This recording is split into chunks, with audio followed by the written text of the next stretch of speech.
조갑제 TV 시청자 여러분 안녕하십니까? 2020년 11월 28일 오후 2시 반입니다. 이 후진국에서 일어나는 공통된 현상이 정치 문제를 법적 문제로 바꿔가지고 그 판단을 정치권에서 내리지 않고 법원에서 내리도록 한다는 사실입니다. 그러니까 이 법원도 고민이죠. 이 세상에서 일어난 모든 분쟁이 법원으로 오기 전에 해결되어야 하는데 그러지 않고 몽땅 법원으로 다 넘겨버리니까 이 법원이 하수 처리장 역할을 합니다. 그러니까 법관들도 참 일은 많아지고, 그리고 어느 사안 하나 공평하게 판결을 내리도록 하지 않고 막 바깥에서 여론전이 펼쳐지고 음모가 들어오고 하니까 법관을 욕할 수도 없는 상황입니다. 한국이 그렇지 않습니까? 지금 추미애, 윤석열 두 사람의 문제는 두 사람이 해결해야 되는 것 아닙니까? 두 사람이 다 어른 아닙니까? 그런데 추미애가 완전히 난동을 부리고 있습니다. 지금 난동. 법과 상식과 사실을 무시하는 이 난동을 부리는데 결정판이 윤석열 검찰총장에 대한 두 차례의 수사지휘권 발동, 이것도 한국 헌정사상 몇십 년 만에 한 번 나올까 말까 한 걸 자기 재임 중에 벌써 두 건이나 해치웠어요. 그리고 더 한 걸음 나가서 한국 헌정사상 최초의 검찰총장 직무정지 명령을 내렸습니다. 이러니까 윤석열 씨도 할 수 없이, 이것은 윤석열 씨가 코로나로 몰리니까 자구조치라고 볼 수밖에 없습니다. 법적으로 문제를 가져갔습니다. 즉 추미애 법무장관의 직무정지 명령의 효력을 중단시켜 달라고 신청한 이 가처분 사건의 첫 재판이 날짜가 잡혔어요. 다음 주 월요일입니다.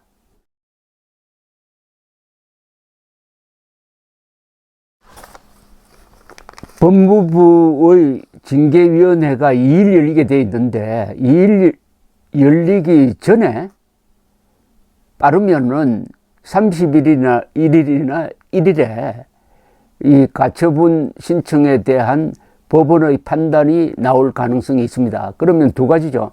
하나는 기각입니다. 그러니까 직무정지 효력이 계속된다는 판결이 나오든지 아니면은 중지시키는, 직무정지는 회복할 수 없는 피해를 주므로 본안소송이 결론이 날 때까지 직무정지 효력을 중단시킨다 하면은 윤석열 총장이 복귀합니다. 그러면은 윤석열 총장과 추미애의 싸움에서 윤석열 총장이 상당한 우위에 서게 되고 아마 추미애 장관은 또 다른 강수를 서든지 손을 들어야 하는 상황에 놓이게 될 것입니다. 그러면 여권에서는 동반 퇴진론이 지금 모락모락 확산되고 있는데 그 방향으로 갈지도 모르는데 어쨌든 중요한 재판입니다.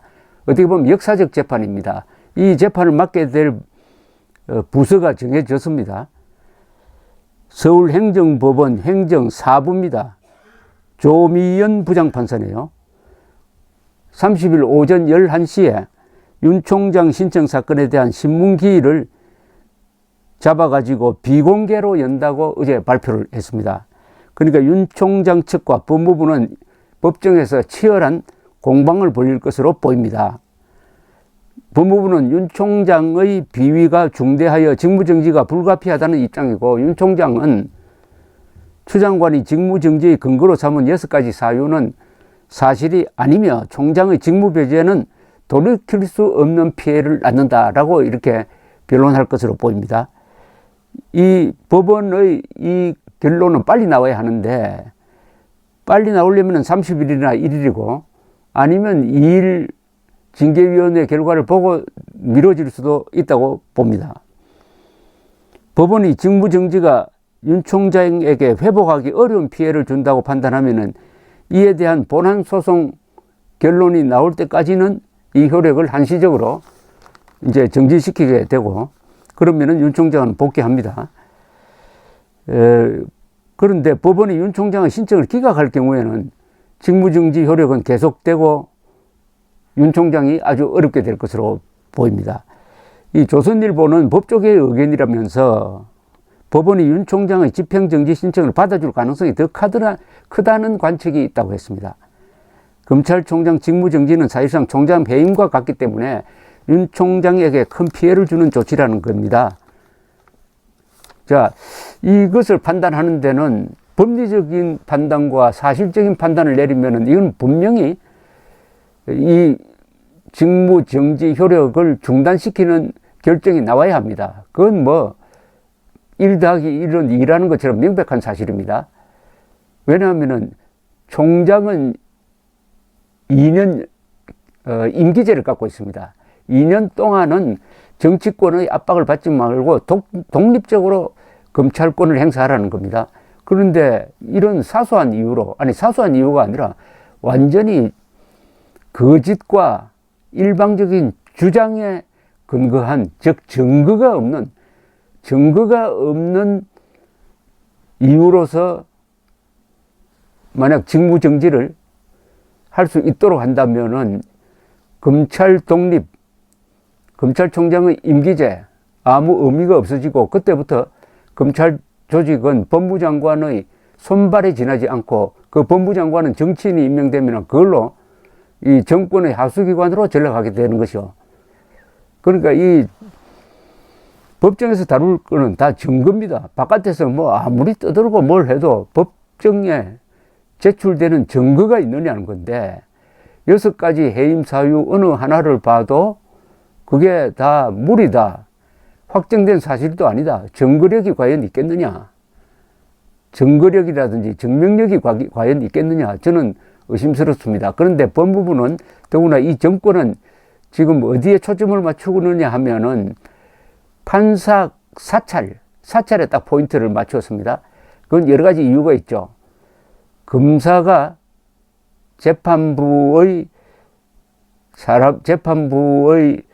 이 성향이라든지 출신 학교라든지 이런 걸 조사를 해가지고 어떻게 대비하면은 이 검찰이 재판에서 유리한 위치에 서게 되느냐 하는 그런 자료를 만든 게 판사 사찰이다, 이래 된 겁니다. 근데 이 자료는 과거부터 다 만들었던 거예요.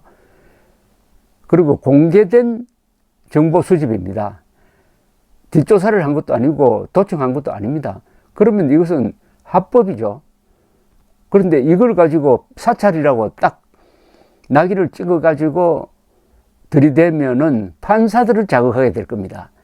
판사들이 우리 뒤를 조사를 해. 뒤를 조사한 건 아닌데, 그러나 그 사람 뭐 공개된 정보를 차곡차곡 정리를 하니까 기분 좋을 리가 없죠. 또 하나, 윤 총장이 이른바 사법농단이라고 그래가지고 양성태 전 대법원장을 구속시키고 하는 이런 수사를 했습니다. 여기에 대한 판사 사회의 큰 불만이 있을 겁니다. 물론 이 수사는 문재인이 지시하고 김명수 대법원장이 거기에 말을 맞춰줘서 검찰을 불러들인 것인데, 검찰로서는 하고 싶은 수사가 아니었지만은 너무나 과도한 수사를 했습니다.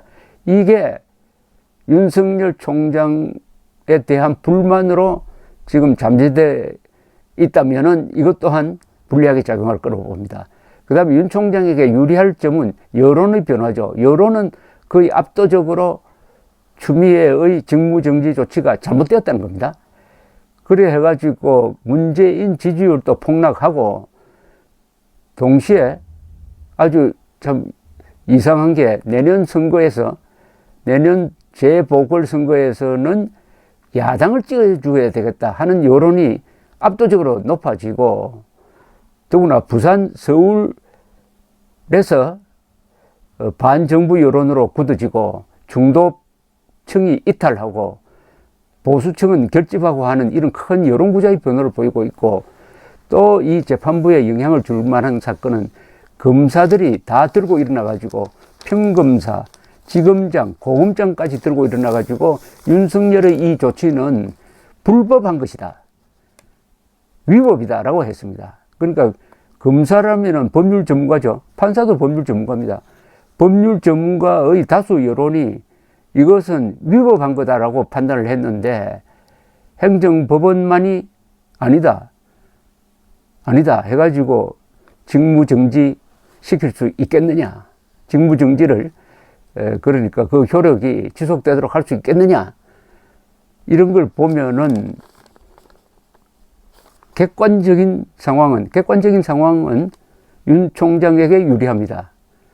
그러나 이 재판부가 받고 있을 스트레스, 가까이 있는 정권, 그리고 이 재판소의 분위기를 좌우하는 대법원장의 성향, 그리고 이 법원 내에 주도권을 잡은 우리법연구회의 평소 성향을 판단한다면은 윤 총장에게 불리하죠.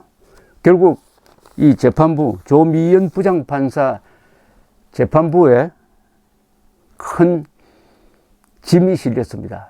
어떤 판단을 내리든 이게 역사적 재판이 될 가능성이 있습니다. 한편 법무부 직속검사들, 그러니까 추미애 직속검사죠.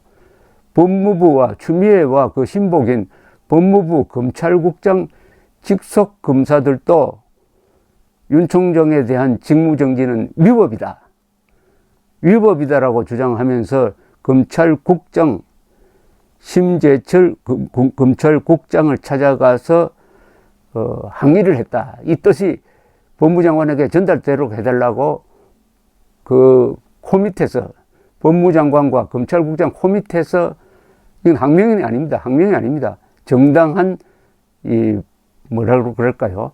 정당한 반발이 있었다는 보도가 있습니다. 이것도 30일로 예정된 재판에 큰 영향을 줄 것이라고 생각합니다. 30일에는 또 중요한 재판이 하나 있죠. 광주에서 전두환 전 대통령에 대한 사자 명예훼손 재판이 있습니다. 전두환 전 대통령이 헬기 사격이 없었는데도 헬기 사격이 있었다고 주장하는 신부를 회고를 통해서 비판한 게 사자 명예훼손이라 해가지고 재판을 하는데, 이 재판에서 만약 헬기 사격이 있었다는 판단이 내린다면은 이건 법원 역사가 조작되는 겁니다.